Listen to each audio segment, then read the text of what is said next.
Bonjour à tous. Bonjour. Et bienvenue sur Revol Media pour le premier épisode d'Un avenir radié, notre nouvelle série journalistique consacrée au décret du 26 juillet 2019. Alors, ce décret entre en vigueur le 1er novembre et il va mettre en œuvre une profonde, très profonde réforme de l'assurance chômage en plusieurs étapes. Puisqu'à terme, ce serait environ 1 300 000 chômeurs actuellement indemnisés qui ne le seront plus. Donc grosso modo, on passe de 1 chômeur sur 2 indemnisé à 1 chômeur sur 3, à peu près, hein, c'est des estimations, tout ça pour le moment.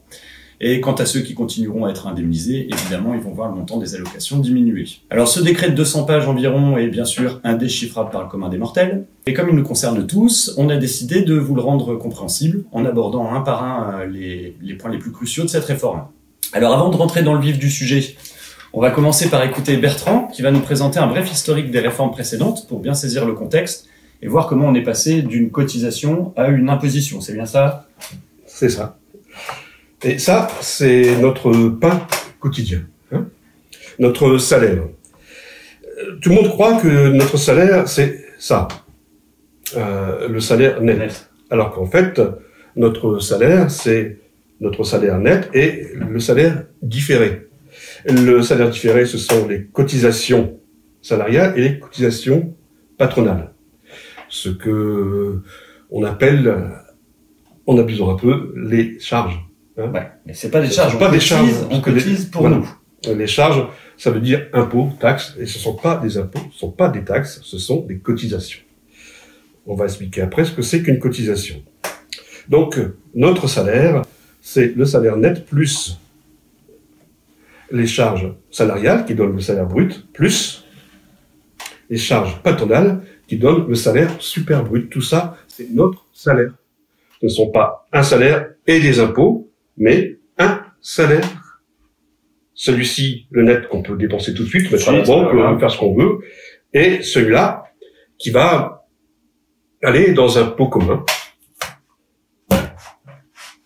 et être réparti ensuite en fonction des besoins, soit pour la retraite, pour la maladie, pour le chômage. Et c'est du chômage qu'on va parler. Donc, on va parler maintenant uniquement des cotisations chômage. On parlera du reste une autre fois. C'est déjà beaucoup. Hein. Donc voilà le panier des cotisations chômage.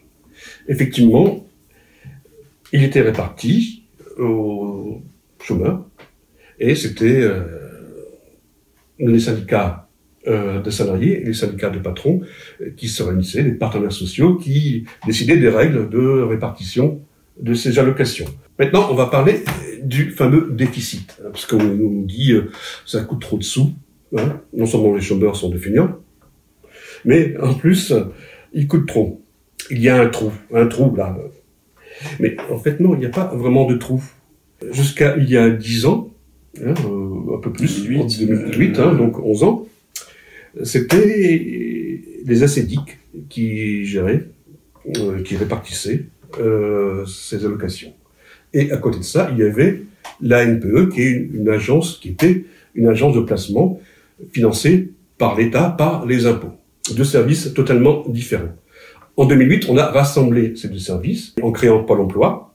Et pour payer Pôle emploi, on a ponctionné 10%, hein, une tartine sur 10, des cotisations chômage pour payer Pôle emploi.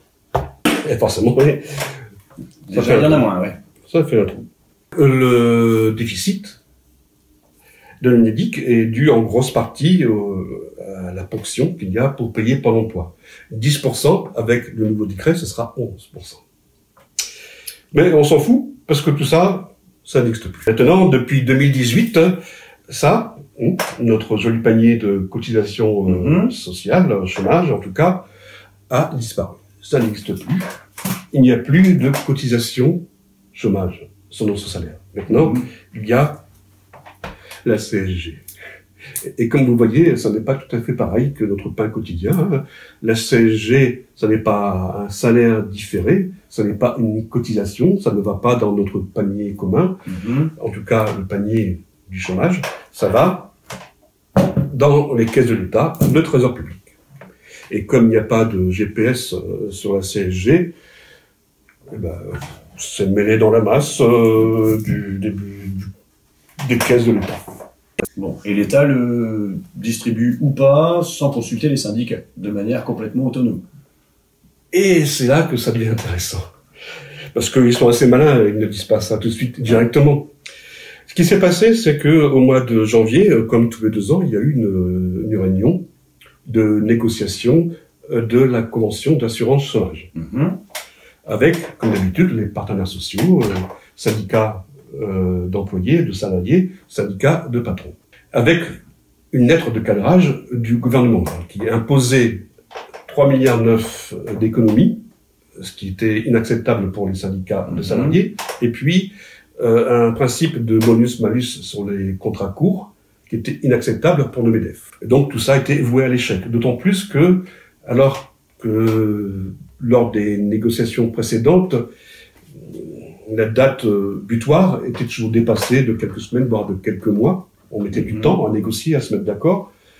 Là, cette fois-ci, en janvier, Madame Pénicaud, ministre du Travail, a dit « Stop ». Les partenaires étant incapables de se mettre d'accord, de se mettre d'accord, c'est le gouvernement qui va décider. Et oui, il peut décider maintenant, parce que c'est ses sous. Oui, voilà, ouais. Ce n'est plus l'argent, les cotisations, le bien privé, le salaire différé des salariés. C'est une partie des caisses de l'État. Donc avant, on faisait une tirelire tous ensemble et on se la distribuait quand il y avait besoin. Et maintenant, on donne les sous à l'État et c'est l'État qui décide ce qu'il en fait. Qui décide comment? Par décret. Par décret pendant l'été. Donc non seulement ça n'est pas discuté au Parlement, mais ça se passe pendant l'été. Et ça s'est passé il y a 2 semaines, depuis 2 semaines. Depuis 2 semaines, un décret est sorti. Et ça, on vous réserve pour la suite l'épluchage du décret. Voilà, ouais. Et c'est pas gai. Alors, merci Daffy pour la technique. Merci Bertrand pour tes explications lumineuses. Et puis, bien, les amis, n'oubliez pas de liker, éventuellement de passer sur notre Tipeee. À bientôt. À bientôt, salut!